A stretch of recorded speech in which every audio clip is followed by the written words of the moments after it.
Že zdravím vás všechny, co teďka sedíte u počítače, no u počítače, můžete i u tabletu, prostě u všeho, no. A sledujete tohle video, což je asi hlavní. Takže v tomto videu se vás dneska pokusím naučit, neboli ukázat, jak udělat Steva z Minecraftu, který umí hejbat s očima ještě, co umí dál. Svíčkama, se zorničkama, prostě umí skoro všechno. Takže začneme asi tím, že si to musíme stáhnout. Najdete to na této stránce. Odkaz vám hodím pod video a tady to je. Dále. Jo, tady. Kliknu na tohle. Promiňte, ale mám poslední dobou pomalej net. No a tady si to stáhnu. Já to sice už stáhlý mám, ale si to stáhněte určitě, protože to budete nedodatně potřebovat. No, takže už jsem si ho teda stáhl, takže si ho otevřu. Najdu si složku, do který jsem si to stáhl a počkat, vydržte, něco se děje. Táda. Jo, tady, to je Steve, který prostě je to čistěno z Minecraftu, že prostě má ten standardní ksicht, který prostě je bez mimiky. A tohle je ten už, který má tady svoje oči, obočí, takovýhle kraviny. Když na něj kliknout, což se mi sem vloží. Tak. Tady ho máme.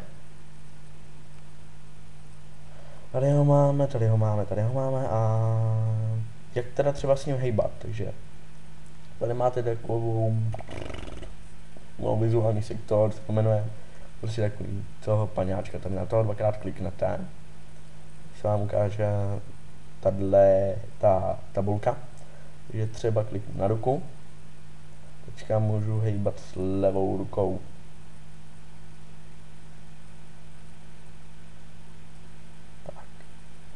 To vypadá, jako kdyby někomu chtěl dát pěstí.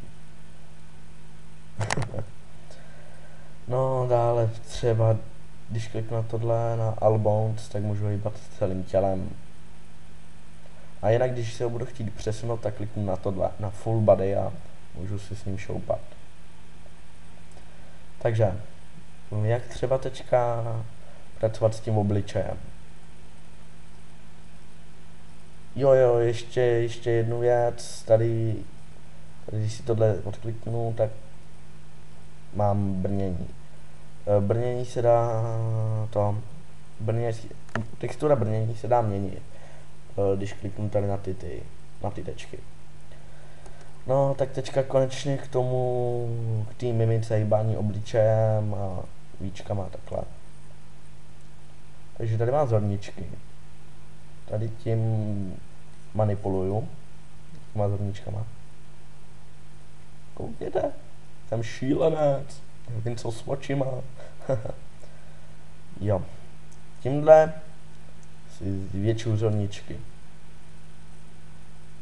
Jsem na heráku, chci brečet, jsem na heráku, chci brečet, jsem na heráku, chci brečet. Takže je necháme normálu. Rotation, jo, to je tohle. Jo, to eyebrow rotation je úhel toho obočí. Akorát, že je špatně vidět, takže si to třeba udělám takhle žlutý, no, oranžový.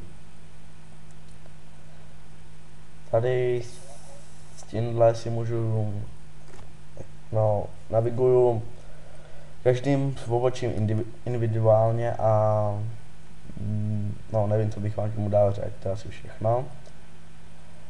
A-light. Tohle dělá, jo, tohle je mrkání.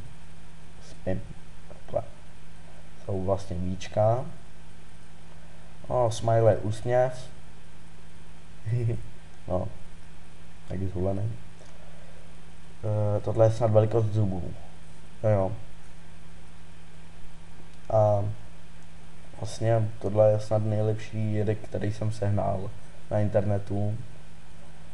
A třeba jak si tam hodit skin prostě na toho svého paňáčka si tam hodíte tak, že kliknete na tohle, na to, jak se to jmenuje, na chart. Bla bla bla. Máte vybrat složku a třeba tady. Ne? Třeba tenhle skin. Jo, jenomže to je nějaký divný. Jo, už vím. Musíte si ten skin ještě upravit předtím a to tím, že mu smažete vlastně oči. Takže tohle byl špatný soubor. Tady ten správný. A tady měla na původním místě oči, teďka už je tady nemá, takže má oči tady, tak máme jít. No, tak co bych vám ještě k tomu ukázal, tak to bude asi všechno. Já už nevím, co bych vám k tomu dál řekl, já jsem si nějak neurčil cíle. No, tak třeba ještě zkusím do nějaký polohy ho dostat. Já nevím, tak. Vymyslím nějakou polohu.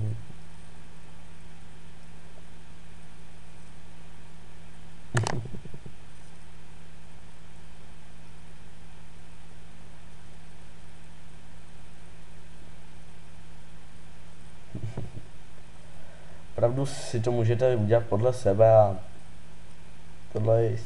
tenhle rig se nejvíc používá k natáčení těch animovaných videí, kde z Minecraftu, kde prostě ten panáček zpívá, skáče, běhá tam, sedí tam, Bůh ví, co tam všechno dělá.